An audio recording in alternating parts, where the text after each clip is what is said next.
Et coucou les petits scientifiques. Alors cette semaine, on va boucler le chapitre 8 avec le dernier TP. C'est bien sûr le TP25 où on va parler des véhicules électriques et on va notamment s'interroger sur l'efficacité énergétique des moteurs électriques. Comme d'habitude, on vous laisse quelques minutes pour prendre en main ce TP, lire les différents documents et commencer à répondre aux premières questions. La correction arrive juste après. Parlons un peu du schéma énergétique d'un système. Tout d'abord, on va placer au centre, c'est le rond vert, le système que l'on considère. On placera ensuite à gauche l'énergie qui permet d'alimenter ce système, ce qu'on appellera l'énergie consommée. Ici, pour un moteur, l'énergie consommée, elle est sous forme électrique, delta E conso électrique. Le principe d'un moteur, c'est de transformer cette énergie électrique en énergie de mouvement, de l'énergie mécanique. Voilà pourquoi on va placer la flèche jaune à droite, une flèche sortante, et qui modélisera delta E utile, l'énergie qui est réellement utile créée par ce moteur, qui est l'énergie mécanique. Et pour terminer, on mettra une deuxième flèche sortante, la flèche rouge ici, qui est l'énergie perdue lors de la transformation. Le moteur, il consomme de l'énergie électrique, qu'il transforme en énergie mécanique, mais au cours de cette transformation, il y a des pertes énergétiques sous forme de chaleur, sous forme d'énergie thermique. Il y a un principe assez universel en physique, c'est celui de conservation de l'énergie.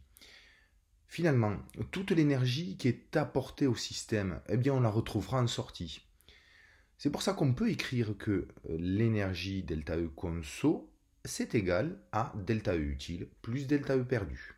Donc pour notre expérience, il faudra que l'on estime l'énergie électrique qui est consommée par le moteur et puis aussi qu'on arrive à estimer l'énergie utile, c'est-à-dire l'énergie mécanique réellement créée par le moteur.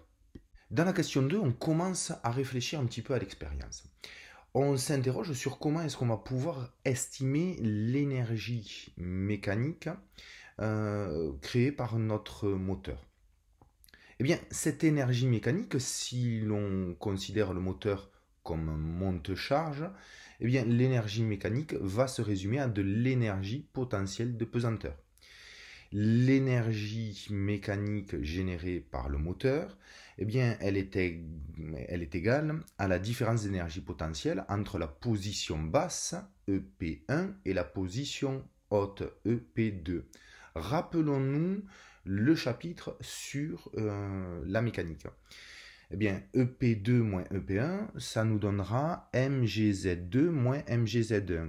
Si on factorise mg facteur de Z2 moins Z1 et que l'on considère l'altitude Z2 moins Z1 comme étant la hauteur de remontée du moteur, pour estimer notre énergie mécanique, il suffira de mesurer deux grandeurs.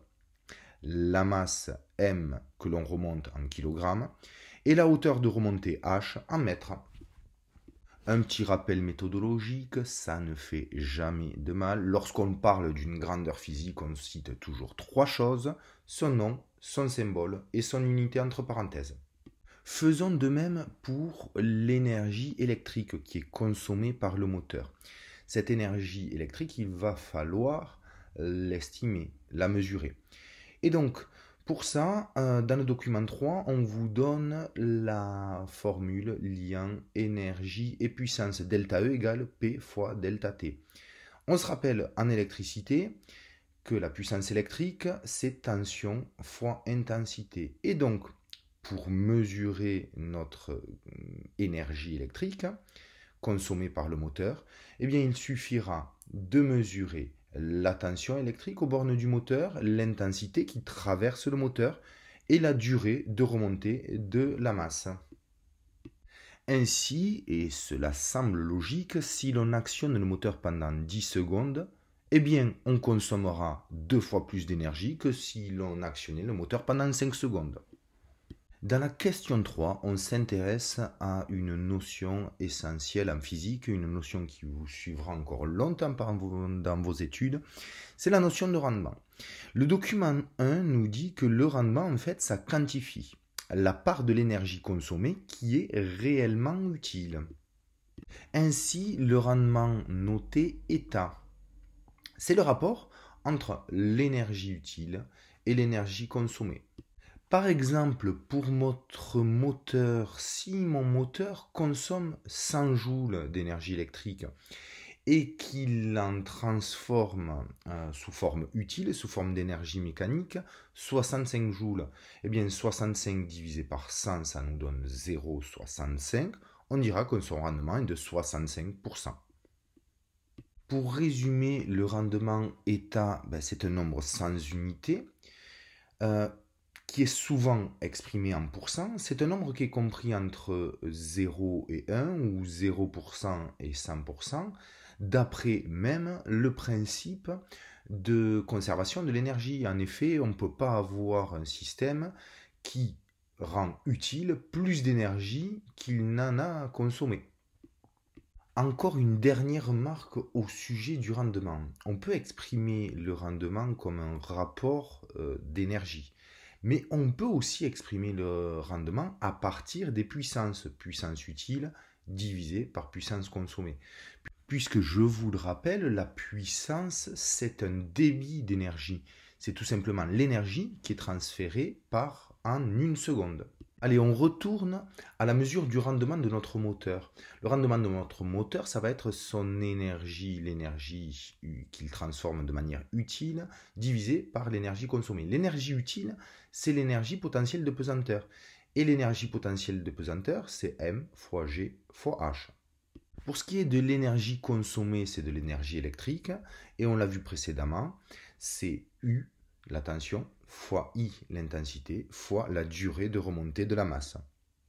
On a de quoi, maintenant, au travers de cette relation algébrique, de quoi mesurer et pouvoir calculer le rendement de notre moteur. C'est ce qu'on va faire au travers de l'expérience.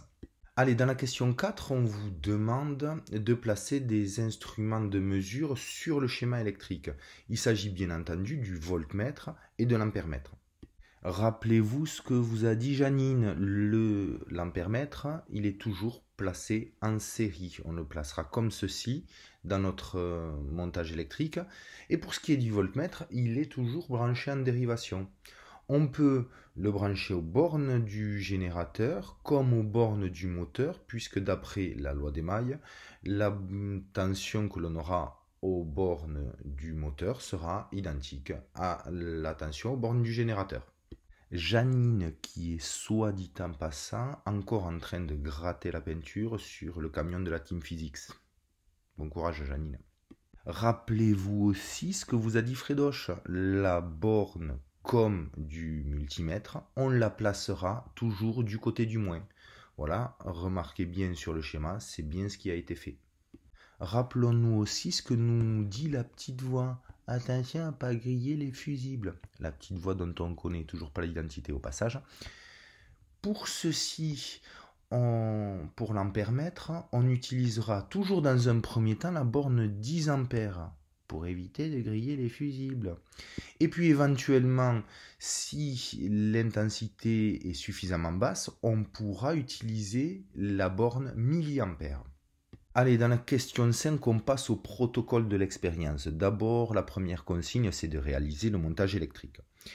Une petite phrase, comme d'habitude en électricité, sur la sécurité. Il faut tout brancher, tout, surtout ne rien allumer, et puis faire vérifier le montage par le professeur. Ensuite, il s'agit de peser la masse qui est accrochée au moteur utilisé en monte-charge.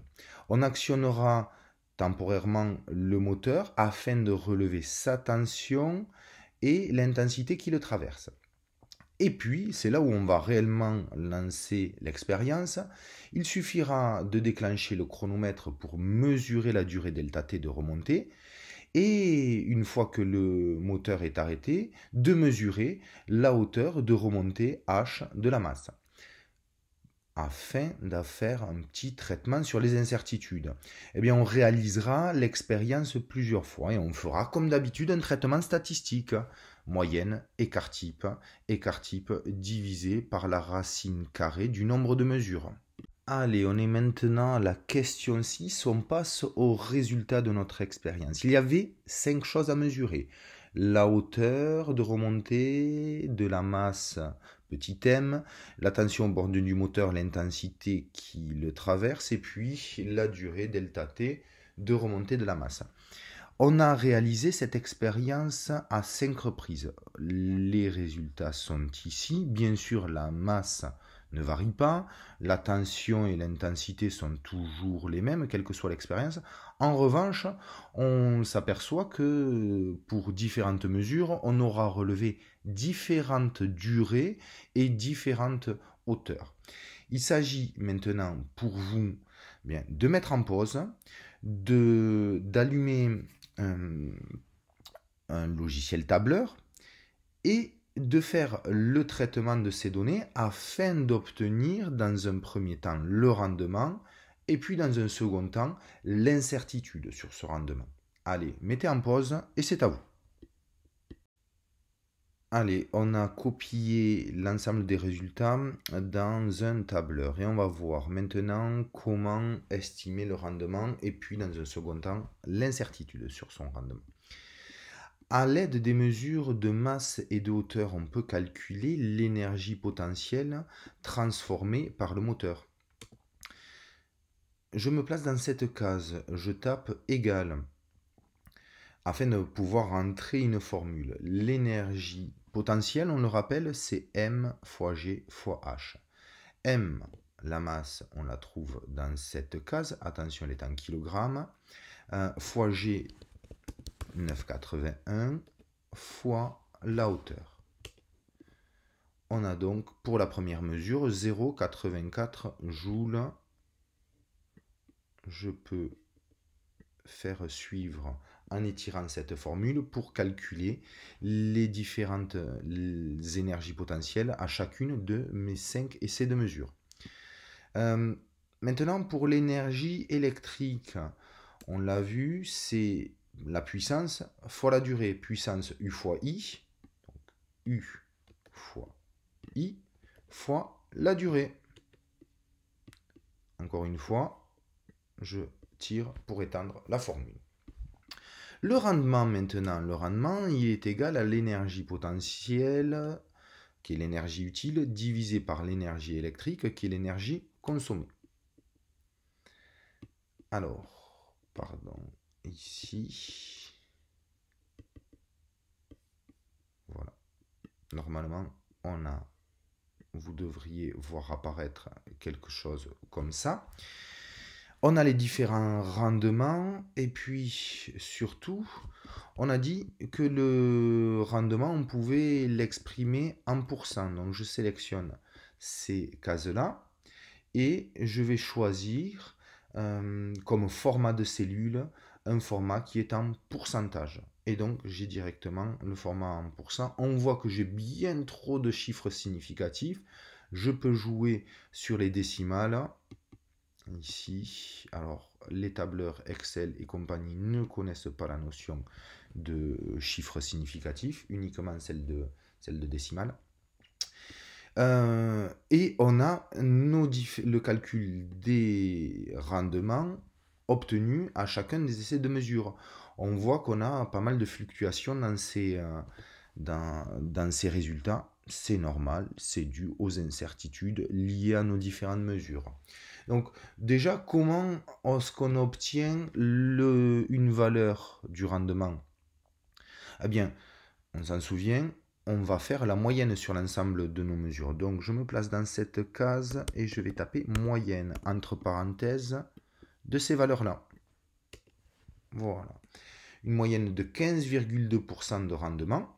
Et maintenant, mon incertitude, ici,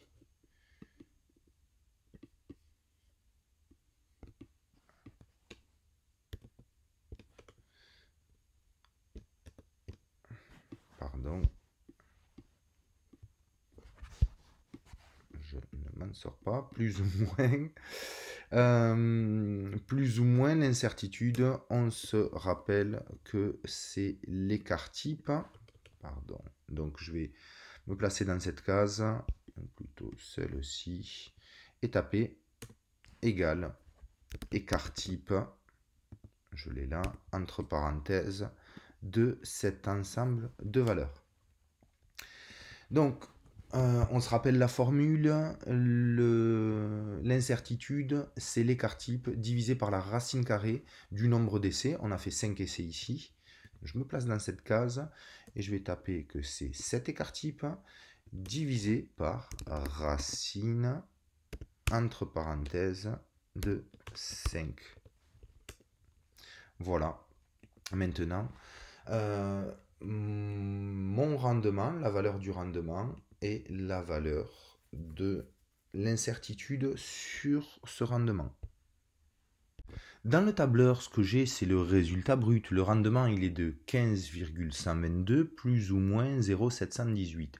Comme c'est notre résultat final, on peut passer à une écriture plus cohérente, ce qu'on appelle l'écriture conventionnelle. Pour rappel, l'incertitude, elle sera toujours écrite avec un seul chiffre significatif et la valeur, on l'arrondit au même rang que l'incertitude. Donc commençons dans un premier temps par arrondir l'incertitude. 0,712 arrondi à un chiffre significatif, on va plutôt l'arrondir au-dessus pour l'incertitude.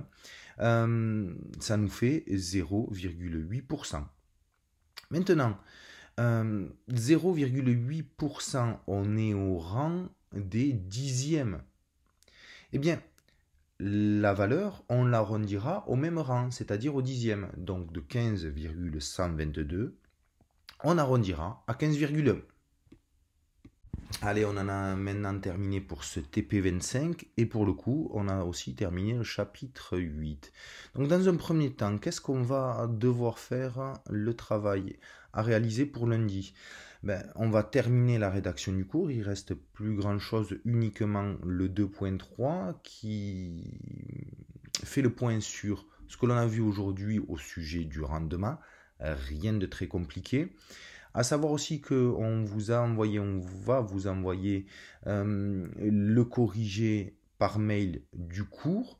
Et puis, comme c'est la fin du chapitre, on fera comme ce qu'on a fait pour le chapitre 5, une évaluation à distance en autonomie sur le chapitre 8. Pour vous aider dans les révisions sur ce chapitre 8, on vous poste bientôt, on va vous poster une petite vidéo de révision pour faire le point ensemble sur le chapitre 8. Et puis comme on a terminé ce chapitre 8, eh bien dès la semaine prochaine, on pourra entamer le dernier chapitre de l'année, le chapitre 9, où on va parler de la lumière sur toutes ses formes. Allez, à très très bientôt mes petits scientifiques.